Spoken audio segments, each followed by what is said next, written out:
ou comentarmos acerca do profeta Ezequiel, ele tem tudo a ver também com família, né? Deus deve me ter graça nesta noite, e peço sabedoria de Deus para que eu possa aqui explanar acerca da vida deste profeta Ezequiel.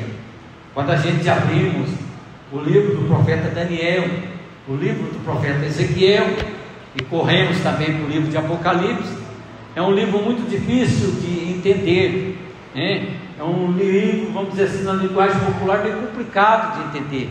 É muitas figuras.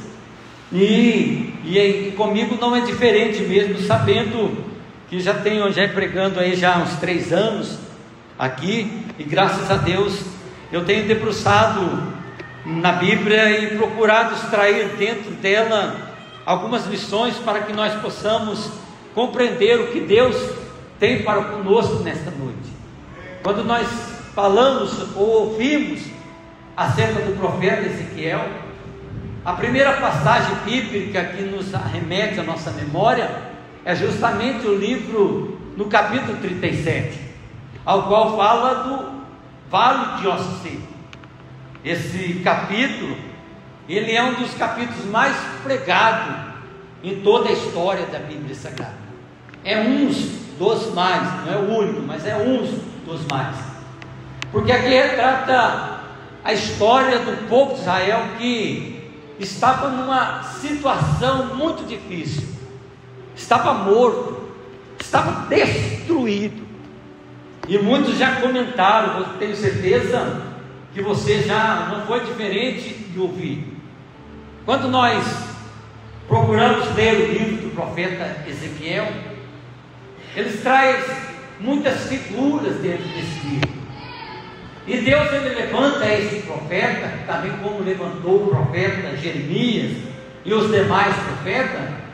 Às vezes Deus colocou ele em situações bastante escandalosas, bastante ruins, tanto que no capítulo 4 e no versículo 4 em diante, Deus pediu para o profeta Ezequiel dormir 390 dias para o lado esquerdo e 40 dias para o lado direito.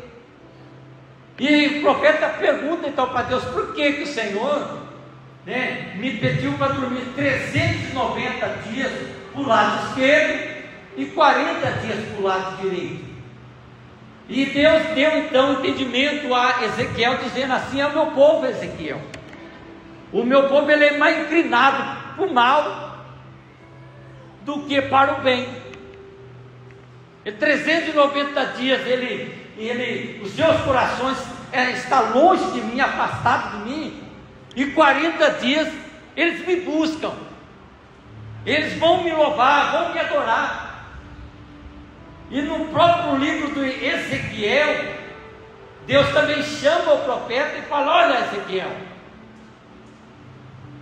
você rapa a sua cabeça, mas só metade do cabelo, a outra metade você deixa também o cabelo. O que eu vou falar aqui está na Bíblia, meu filho. É que a gente não tem costume de ler muito, a gente gosta de ler o Salmo, os Provérbios. Olha, profeta, você rapa a sua cabeça, metade, e a outra metade você deixa. Aí Deus também, ele pergunta para Deus: mas por que rapar a cabeça? Metade de um lado e a outra metade. Assim é o meu povo Ezequiel, serve a mim pela metade. Justamente os dias que nós estamos vivendo hoje, que a gente olha os jovens hoje, não é o cabelo de um lado aparado, rapadinho, e o outro cheio de cabelo. Nos dias do profeta Ezequiel era um escândalo, que o povo olhava para o profeta e via aquele escândalo, o cabelo dele metade rapado e a outra metade não. Ezequiel, ele foi usado por Deus, para que Deus ele mostrasse para o povo de Israel as condições espiritual que estava o povo diante dos olhos de Deus. Essa era a finalidade destas figuras para com Deus. E Ezequiel, ele também não chorou, não lamentou a morte da sua esposa, porque o mal viria sobre a face da terra. E Deus falou: olha, Ezequiel, não chora. Em outras palavras, é como dizer para Deus: ó, deu graças a Deus, porque ela foi antes dessa tragédia.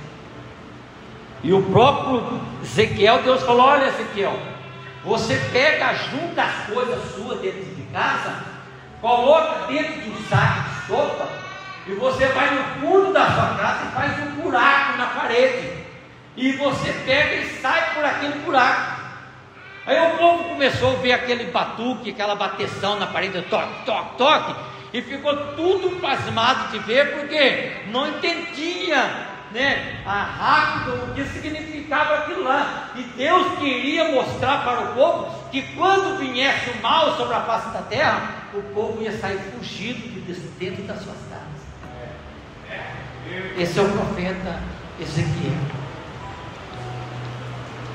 Mas nós vamos voltar um pouquinho na história do profeta, e depois a gente vai entrar justamente nos textos, no capítulo 37 e no versículo 1.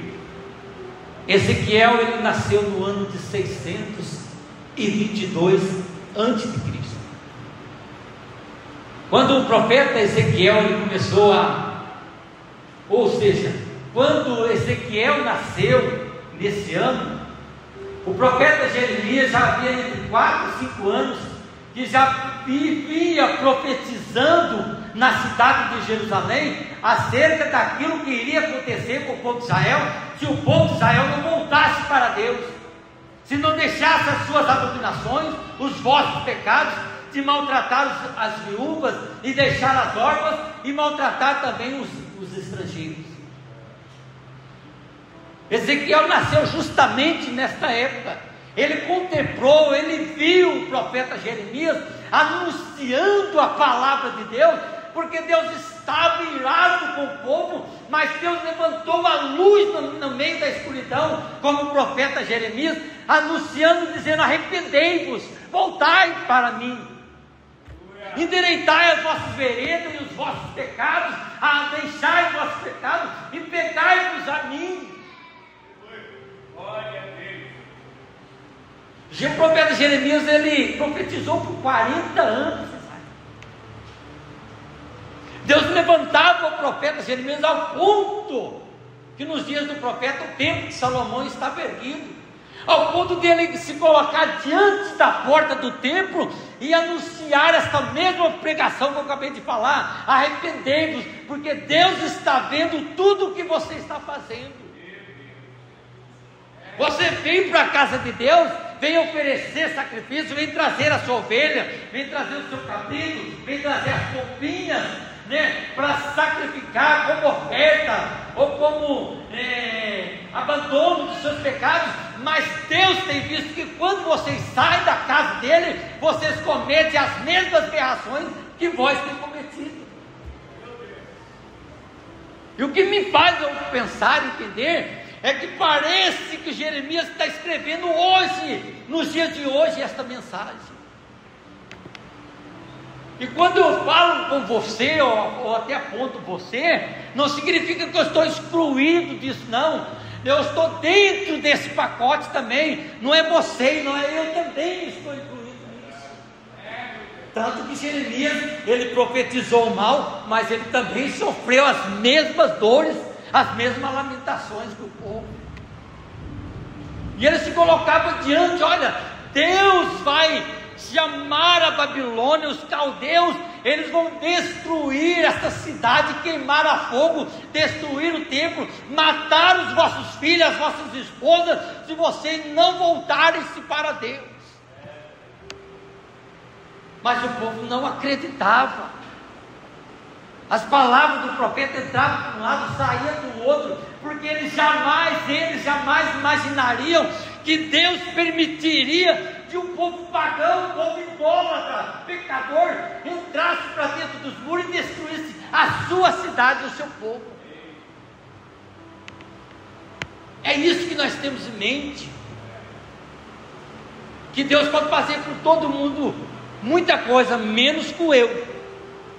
menos Deus pode castigar eu, porque eu estou de terno, estou de gravata, né? Eu cantei agorinha, vim para a igreja. Eu acredito que Deus pode fazer com tudo, mas com nós não.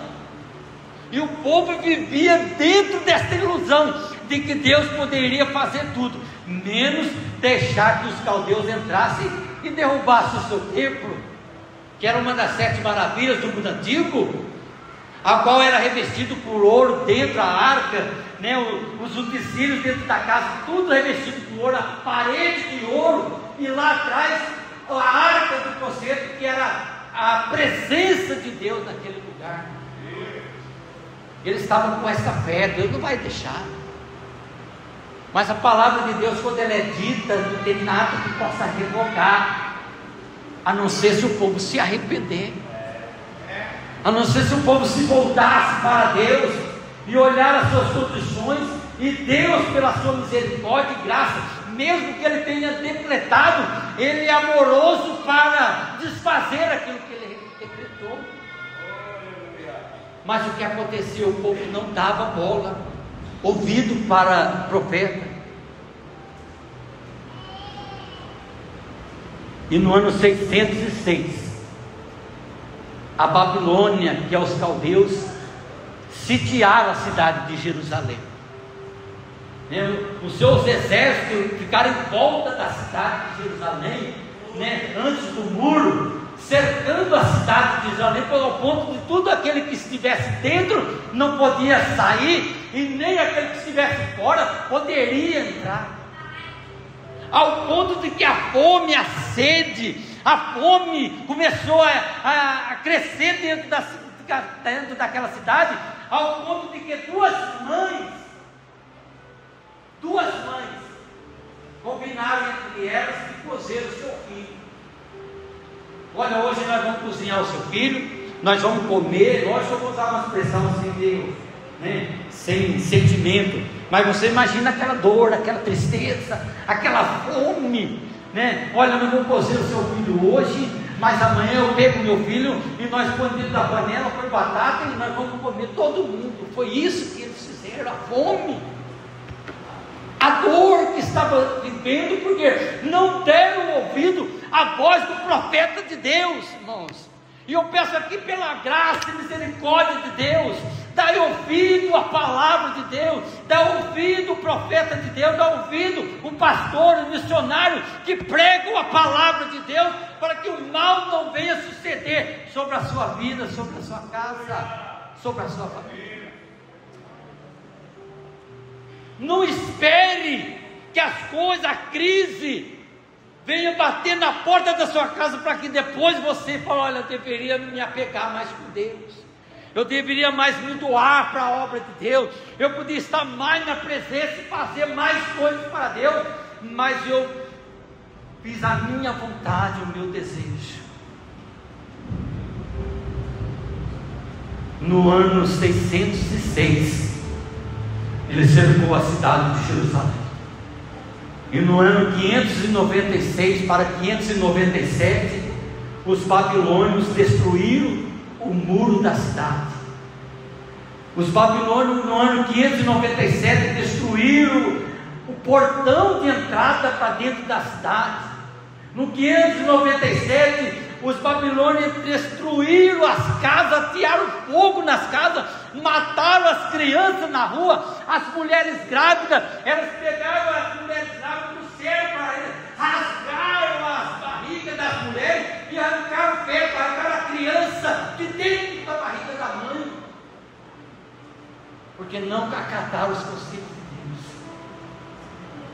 Foram até no templo, a história vai dizer que o povo, tanto que ele acreditava que Deus jamais destruiria o templo, o povo entrou todo mundo para dentro do templo, na expectativa que Deus não ia deixar eles entrar, mas Deus permitiu que eles entraram, destruíram, tiraram fogo do templo, queimaram tudo, e todos os sacerdotes, levitas que estavam dentro do templo, todos morreram. A história vai dizer que era enxurrada de sangue que exalava dentro daquele templo, de tanta morte que tinha, porque o povo não acatou os conceitos de Deus,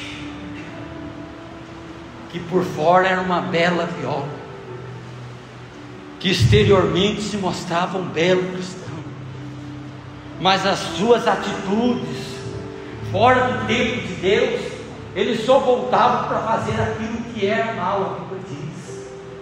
Parece muitas das vezes que os dias que nós estamos vivendo hoje, nós servimos a Deus só no final de semana, só no domingo, ou só num dia especial, esquecemos demais dias, e é isso, Deus vai olhando e vai vendo, e começa a maquinar no coração de Deus, então, eu preciso atrair o meu servo, a minha serva, para a minha presença.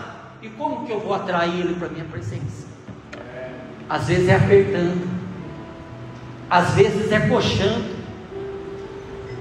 e às vezes é doendo. Então muitas das vezes Deus te traz você para a presença de Deus, às vezes você chorando, porque a única forma que Deus achou de aproximar você dele, sem isso você esqueceria dele. No ano 597, a Babilônia entra em Jerusalém, destrói a cidade e leva todos os moços bonitos, belos, inteligentes, dentre os quais está Daniel, Misael, Abidnego, está tudo ali dentro ali, e leva cativo para a Babilônia. No ano 606, melhor dizendo, que ele entra e invade. E no ano 597, novamente a Babilônia, os caldeus, entra na cidade de novo e leva mais uma légua de homens para a Babilônia, dentre os quais Ezequiel estava dentro dessa remessa segunda, 10.000 homens, e Ezequiel já estava entre eles, levado preso para a Babilônia. Ezequiel, ele estava debaixo de uma promessa.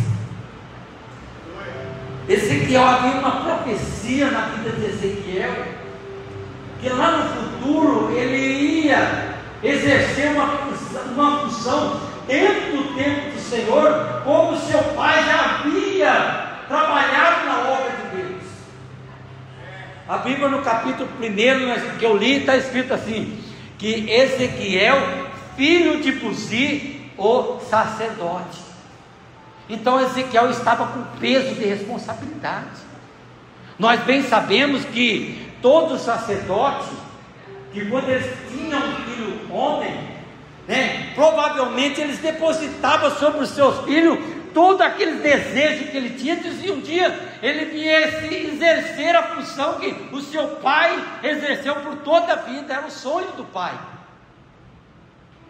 E com Buzi, pai de Ezequiel, não era diferente.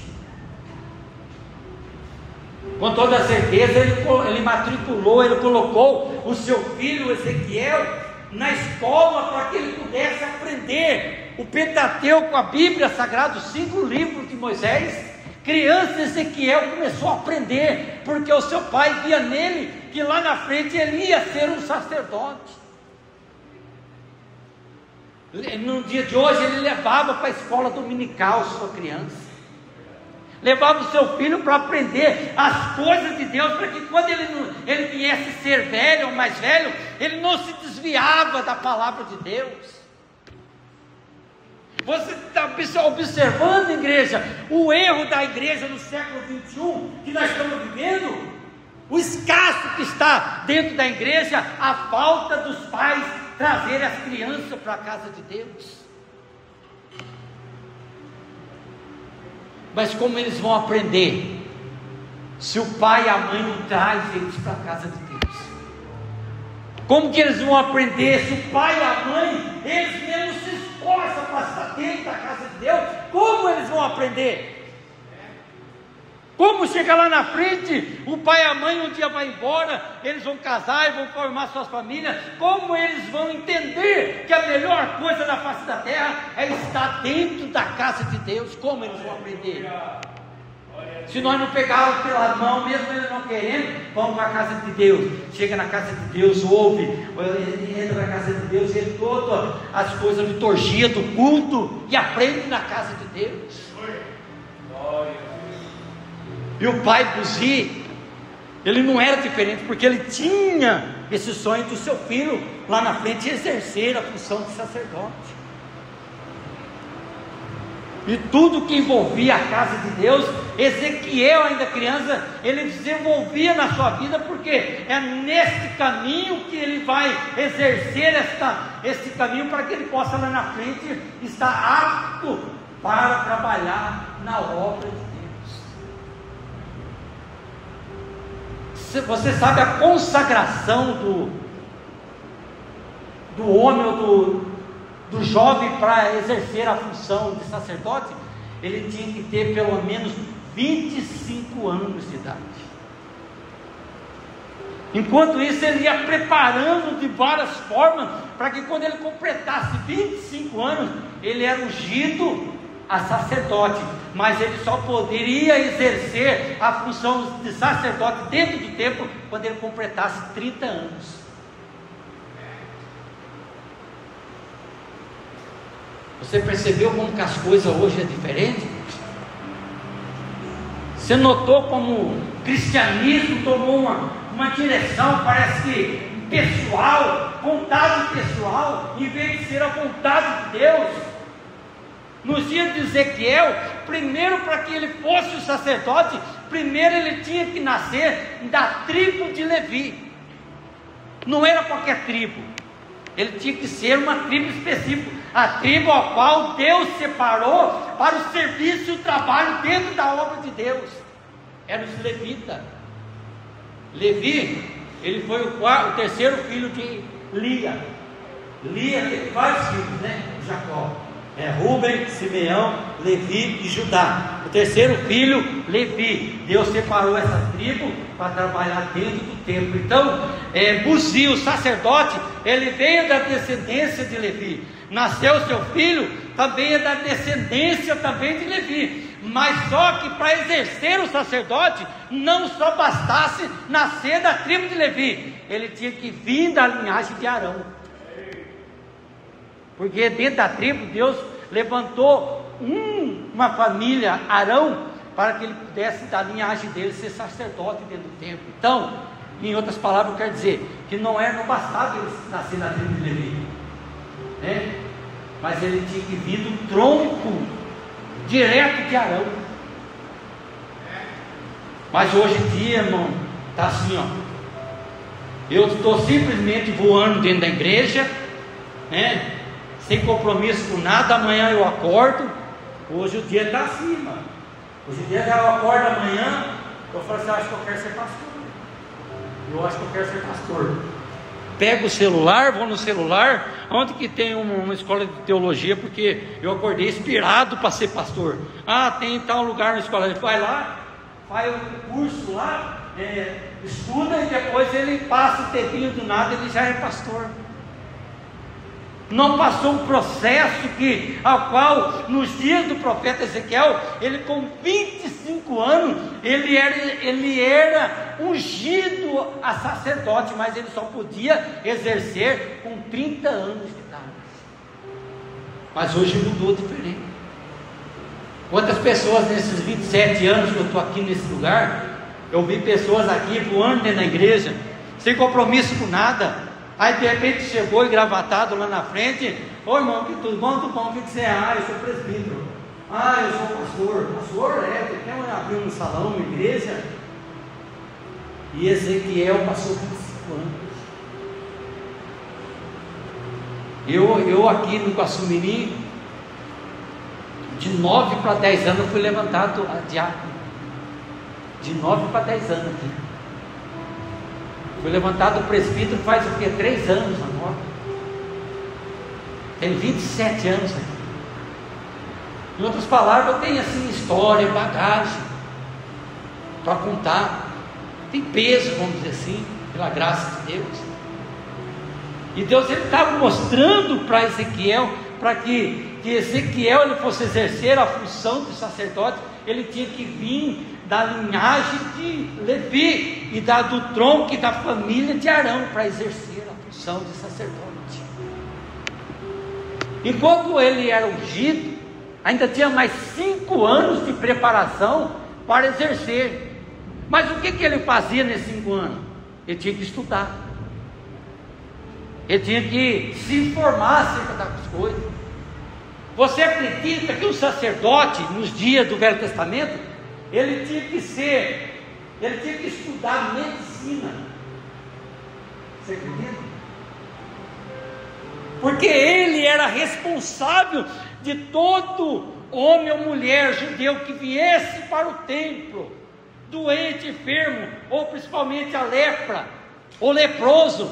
Ele tinha a incumbência de examinar a lepra e ver qual tipo de lepra que tinha na pele dele, para que ele pudesse estar junto ao povo, ou ele fosse levado para fora dos muros da cidade. Ele tinha que estudar medicina. Apesar que a história diz que tem mais de 30 tipos de lepra, mais de 30. Então ele tinha que estudar medicina para que ele pudesse exercer ali aquela função ali. Enquanto ele esperava os 30 anos de idade, ele também tinha que estudar, sabe o que? Veterinário. Ele tinha que lidar com os animais, conhecer os animais. É sério, irmão, é sério. Sabe por quê?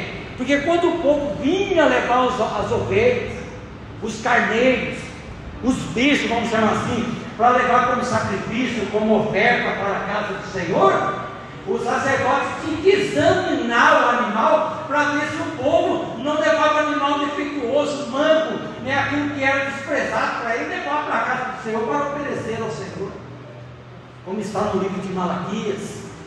Então o sacerdote ele tinha que conhecer de veterinária para examinar, para ver se de repente ele fosse coxo, para ver se ele estava faltando uma orelha, se estava com defeito, para que ele examinando, aí ele oferecia ao Senhor, porque senão Deus cobrava do próprio sacerdote.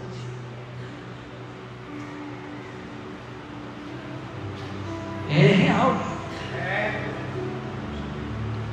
E ele também tinha que estudar as leis acerca do livro do Pentateuco. Ele tinha que estudar, conhecer as leis, para que quando viesse julgar alguma coisa dentro do templo, ou seja familiar, ou seja civil, ou matrimonial, ou algum assassinato que aconteceria naqueles dias, ele viesse conhecer, ele levava da lei, para ver o que a lei dizia acerca daquilo que estava sendo julgado, para que ele não viesse colocar a sua vontade pessoal no julgamento da pessoa. Era a função do sacerdote, conhecer as leis de Deus, e depois ensinar acerca de tudo. Mas Ezequiel, como ele foi levado para a Babilônia no ano 597 para a Babilônia, depois daquela tragédia que aconteceu em Jerusalém, que os seus olhos contemplou tudo que foi feito através da profecia do profeta Jeremias, ele é levado lá para a Babilônia, e lá na Babilônia ele começou a ter visão dos céus. É lá no meio do povo estranho, numa terra estranha, no povo pagão, no povo idólatra, que Deus começou a revelar para Ezequiel acerca de muitas coisas através de visão, para que Ezequiel ouvisse aquilo que Deus queria para que o povo de Israel. E Deus começou a revelar ao profeta Ezequiel. E ele estava do lado do rio chamado Quebar. E Deus chamou o profeta Ezequiel, e eu quero entrar com os irmãos no capítulo 37. O jovem consegue colocar para mim o capítulo 37, o versículo 1? Ele pode deixar ele no telão? Aí Deus chama Ezequiel e leva Ezequiel no vale de ossos secos. Nós vamos entrar aqui. E Deus ele vê que Ezequiel está diante daquele vale de ossos secos.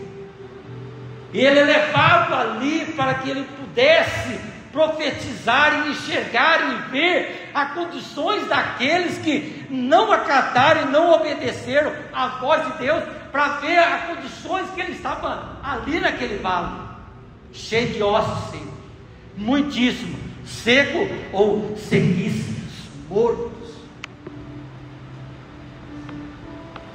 Pode deixar aí mesmo, e está escrito lá. veio sobre mim a mão do Senhor e me levou. Ali está na versão e saiu, mas em outra versão me levou. Se achar aí, você pode pôr, viu? Veio a mão do Senhor e me levou. O que eu quero transmitir para aqui conosco nesta noite é que quando a mão do Senhor te leva, as coisas funcionam diferente. Quando é a mão do Senhor que te conduz para certa situação, você pode ter certeza que Ele responsabiliza daquilo que vai acontecer na sua vida, porque foi a mão do Senhor que te levou. Porque quando a gente vai querer fazer por vontade própria, pelo nosso próprio desejo, achando que nosso jeito é melhor, aí nós quebramos a cara, ficamos decepcionados e até afastamos da presença de Deus. Mas quando é a mão do Senhor, glória a Deus, Ele sabe o que faz, Ele sabe o que te conduz, Ele sabe o método, a maneira que as coisas vão funcionar na sua vida, porque Ele não é homem para que minta, e nem filho do homem. Então, sendo a mão do Senhor, você não decepciona. Se de repente você estiver em algum negócio, ou entrando em alguma situação, em algum negócio, se foi o Senhor que está mandando você agir, pode fazer. Mas se o Senhor não falou, e não foi a mão do Senhor, espera, não se antecipe, não põe a mão, espera a mão do Senhor.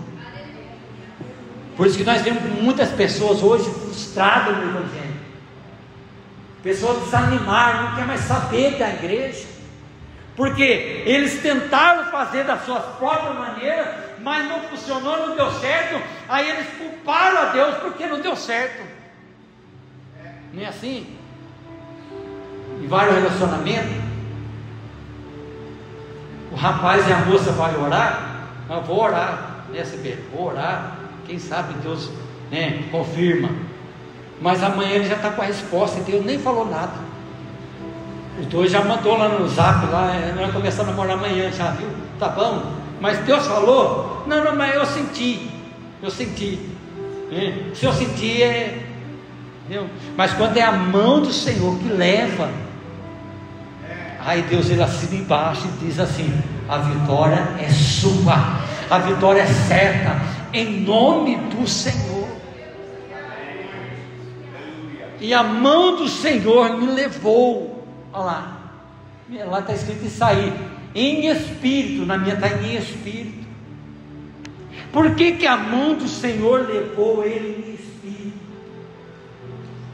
Porque tem vale na sua vida, tem situações na sua vida, situações que você tem que estar em espírito, você tem que estar ligado em Deus, você tem que ter discernimento, entendimento, estar em espírito, para que você possa suportar, para que você possa aguentar, para que você possa entender que tudo que está acontecendo com você é um processo que Deus está permitindo, mas no final do processo a vitória é certa. É você estar em espírito, alinhado ao Espírito de Deus, porque tem vários, como já estou repetindo, que você entrar em espírito, você suporta, você aguenta, você caminha, você anda, você vai, porque você está em espírito. Mas se você entrar ou ir no vale, não estando em espírito, a queda é fatal, a dor é muito grande, a lamentação é muito grande, a tristeza é grande, porque você vai ter parar com a situação, mas quando você não está em espírito, você está no natural, ou você está no carnal, você está diante do vale, você não suporta, não aguenta. Por isso que Deus falou assim: olha, Ezequiel, vai, A mão do Senhor conduziu ele em espírito, porque há momento que é só em espírito que você vai suportar. E olha lá, e colocou-me no meio do vale. Colocou o profeta Ezequiel no meio do vale. Quer dizer que quando Deus ele leva você, e você está alinhado com o Espírito dele, com o Espírito Santo, você está em Espírito, né? Você está unido com ele ali, e ele te coloca no meio. Ele quer dizer para você: olha, Ezequiel, é no meio que eu vou fazer, é no meio, Ezequiel, que eu vou agir. É no meio dessa situação, eu deixei ela chegar até no meio, mas agora é a hora de eu resolver para você, é justamente no meio. Talvez você no começo, você ficou debatendo com Deus: oh Deus, mas por que o Senhor deixou isso? Por que o Senhor fez isso? Por que o Senhor permitiu isso? É Deus falando com você nesta noite: eu estou deixando no meio, porque quando está no meio, é aí que eu começo a agir.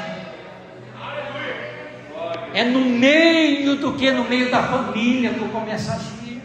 É lá no meio do seu serviço, no seu trabalho, que eu vou começar a agir lá no meio. E você vai ver que quando o Senhor começa a agir, você levanta a mão para o céu e canta o hino da vitória, dizendo: só o Senhor é Deus.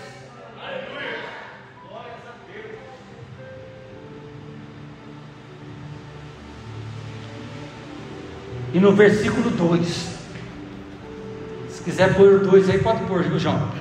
E me fez andar. No versículo 2, depois, se você ler, está escrito: e me fez andar. Quando ele estava no meio, Deus ele fez o profeta andar. Sabe o que nós entendemos aqui?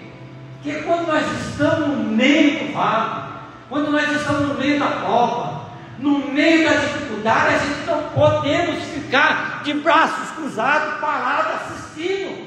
Nós temos que andar, mexer, mover. E se você começa a agir, aí Deus ele começa a reagir em seu favor. Porque tem coisas que Deus faz, mas tem coisas que Deus não pode fazer aquilo que você pode fazer. Então Deus ele começa então a fazer andar, fazer caminhar, movimentar, fazer movimento. Mas como? Eu no meio do vale vou fazer movimento? Como diante, irmão, de uma situação tão difícil que eu vou fazer movimento? Tem que fazer movimento. Se você ficar parado, você morre. Que movimento? Você pode movimentar através da oração. Agora eu vou levantar 2 horas, 3 horas da manhã, eu vou começar a movimentar a minha vida diante dos céus, e que isso que está acontecendo, Deus ele vai dar um basta, Deus ele vai pôr a mão dele, e eu vou ver a vitória na minha vida. É você movimentando através do quê? Através da oração, através da consagração, através da leitura da palavra, através dos louvores situados na sua casa. Porque de braços cruzados, esperando as coisas acontecer, não vai sair do lugar. Então é você que tem que agir, é eu que tenho que agir, é eu que tenho que levantar e falar assim: não posso me conformar com essa minha espiritualidade de vir no culto apenas uma vez por semana, ou cada 15 dias, um dia. Não, eu tenho que me levantar para que eu tenha mais intimidade com Deus, sentir a presença de Deus. É eu e você que temos que agir. Porque se ficarmos parados esperando que o poder de Deus vai vir sobre nós, né? Nós dormindo, cochilando, vendo celular, Netflix, e o poder de Deus vai agir em nós vamos começar a sentir aquele poder. Não é assim não. É você andando, é você caminhando, é você buscando. A Bíblia nos fala lá no livro de 2 Reis, que havia 4 leprosos, estava do lado de fora dos muros, porque ele não podia estar do lado de dentro, porque eles todos eram leprosos, estavam para fora dos muros, no lixão da cidade. Daí os 4 começaram a conversar entre si e falar: olha, lá dentro da cidade está uma fome terrível, ao ponto de uma mãe cozer o seu filho. Se nós entrarmos para dentro da cidade, lá é fome, nós vamos morrer de fome. E se nós ficarmos parados aqui, nós 4 parados aqui para o lado de fora, nós também vamos morrer. Vamos fazer o seguinte: vamos nos levantar e vamos lá no arraial do Ciro. Se ele nos matar, matamos, mas se ele não matar, nós vamos viver. E a Bíblia vai dizer que quando os 4 levantaram, tomaram essa atitude de se erguer, a Bíblia vai nos contar que na medida que os 4 começavam a caminhar, Deus começou a purificar o som da batida dos sapatos dele, dos pés dele no chão. Deus começou a purificar o som, e os assírios, ouvindo aquele barulho, aquele estrondo, que era apenas 4 homens, fugiram e deixaram toda a comida e todos os despojos para eles. Por causa de quê? Porque eles estavam de braços cruzados. Se nós ficarmos aqui, nós vamos morrer. Vamos levantar e vamos arraiar. Então levanta, se ergue, não se conforme, não, né? Não faça com que a sua vida de espiritualidade fique nessa mesmice que está. É vir para a igreja, ouvir os irmãos cantar, ouvir a palavra, glória a Deus. Semana que vem eu vou sentar lá atrás, ouvindo o louvor, bacana, que bonito, vou tirar foto, glória a Deus. Não, busque mais, ore mais, prepare mais sua vida para com Deus. É nesse movimento que Deus ele vai te enchendo, vai te renovando, e enchendo a sua vida, abrange também a sua família, a sua casa, a sua vida. A Bíblia vai falar que outro moço também, ele estava numa situação crítica. Ele disse com ele mesmo: quantos na casa do meu pai tem fartura de pão e eu aqui padeço de fome? Mas ele só não pensou, não. Ele só não meditou, não ficou aquela imagem do ser pregado comendo. Ele falou: não, levantar-me e irei viver com meu pai. Eu lhe direi: pai, que nos céus perante ti, eu não sou digno de ser chamado de seus filhos, mas me faça como um dos seus trabalhadores. Ele levantou e foi ao encontro do pai. É isso que eu quero dizer para você: você se levantando, é você se erguendo, é em busca da sua vitória. À medida que você age, Deus ele reage, porque você vai, depende de você a ação da sua vida para você ser abençoado.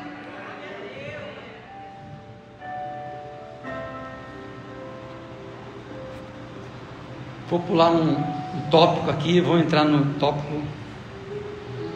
E Deus diz ao profeta, no versículo 3: poderão viver esses ossos?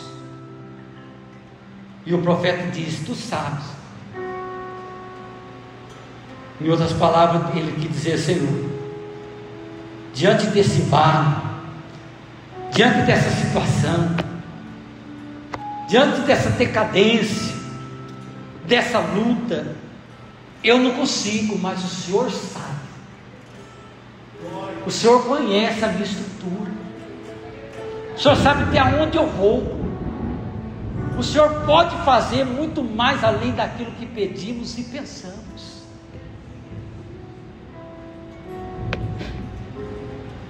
E daí Deus fala: profetiza.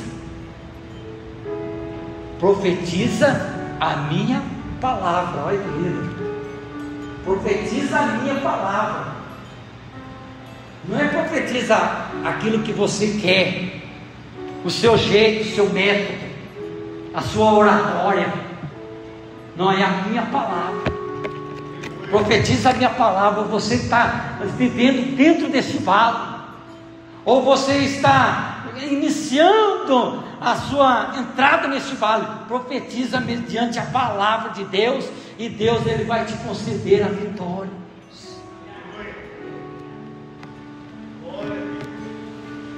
E quando ele começou a profetizar, para você aprender, ele começou a ouvir um barulho, ruídos, um sol enorme, e começou os ossos a unir-se aos seus ossos, cada qual ao seu osso, e se colocou diante dos olhos dele um exército. Eu quero encerrar aqui. Colocou-se diante dele um exército. O que me faz eu entender que as coisas elas só vai funcionar na minha e na sua vida quando ajuntar um osso no outro osso. Em outras palavras, quando houver união, quando houver harmonia, quando houver compreensão, quando tiver todos de mão dadas, todos dentro do barco, cada um com remo e remando para a mesma direção. Quando houver essa união, essa harmonia, essa fidelidade, com toda certeza a sua casa vai refletir e sentir essa união da igreja, essa união de você com os seus irmãos, essa união você com Deus e com você com a sua família, com a sua casa, união com a esposa. Sem essa união as coisas não funcionam. Sem essa união as coisas não andam. Sem essa linha de entendimento, de união familiar, de união de estar junto, compartilhando, vivendo, unidos ali, com toda certeza as coisas vão funcionar direito. Dentro da sua casa também, em volta da mesa, junto à mesa, você, o esposo, os filhos, junto à mesa. Você viveu uma geração que eu vivi, né? Eu vejo muitas pessoas da minha idade, e vemos que esta união em volta da mesa, do café, do almoço, ela foi se perdendo e hoje já não existe mais. E às vezes está aí a união da sua família, do esposo, dos filhos, dentro dessa união, em volta da mesa, que você consegue atrair ele para a casa de Deus e para a presença de Deus. E essa união dentro da igreja, que faltamos também muitas das vezes de entender que o do lado meu, da direita e da esquerda, eles também são a minha família, são meu irmão, e eu tenho que compreender e entender que eles são falhos e errantes como eu também sou, mas nós unidos somos mais que vencedores em Cristo Jesus.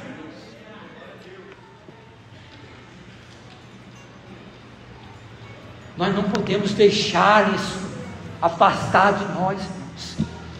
Essa união, esse amor de um para o outro é sério. Não é uma pregação simples, não, é uma pregação séria que estou aqui nesta noite anunciando, porque nós não podemos deixar esta união, esse amor, essa comunhão um para com o outro ser gelada, ser fria, irmãos. O pastor, olha, nós estamos com um projeto assim, de 7 quinta-feira, primeiro a levantar a mão tem que ser você. Eu estou nessa, eu estou junto. Eu estou junto, eu não sei cantar, eu não sei pregar, mas eu sei orar, eu sei jejuar, eu sei consagrar. Estou nessa, pode colocar, eu estou nessa, porque você não pode esquecer da onde que Deus tirou você, aonde você estaria se não fosse a misericórdia de Deus, a graça dele sobre você, aonde é que você estaria? Você não pode e eu não podemos esquecer, ter uma mente frágil de esquecer de tudo aquilo que o Senhor fez por mim, fez por você, na qual você está hoje aqui, porque o Senhor tem guardado, tem te livrado, tem feito você estar na casa de Deus, na presença dEle. Nós não podemos esquecer, é o tal do mal do Alzheimer, esquecer de onde estávamos. Se não fosse a misericórdia de Deus, a graça de Deus, mas ainda é tempo de nós reavermos a posição que estamos e nós agirmos ao encontro do Espírito Santo de Deus e falar como Davi falou: Senhor, não retire de mim o teu Espírito Santo, mas torna a me dar a alegria da tua salvação, Senhor. Eu quero sentir a tua presença como outrora. Eu quero sair deste lugar diferente, com sede, com desejo de voltar aqui na quinta-feira, com anseio, com vontade de poder participar mais uma vez do culto e oferecer o meu culto ao Senhor. É isso que Deus quer de nós, que nós venhamos ter essa consciência de buscarmos a presença do Senhor enquanto se pode achar, invocar enquanto está perto. Amém, igreja? A banda vai louvar o Senhor. Na medida que a banda vai louvando, você e eu vamos buscar o Senhor em oração. E faça você a oração que você queria falar com Deus, como se Ele estivesse diante da sua face.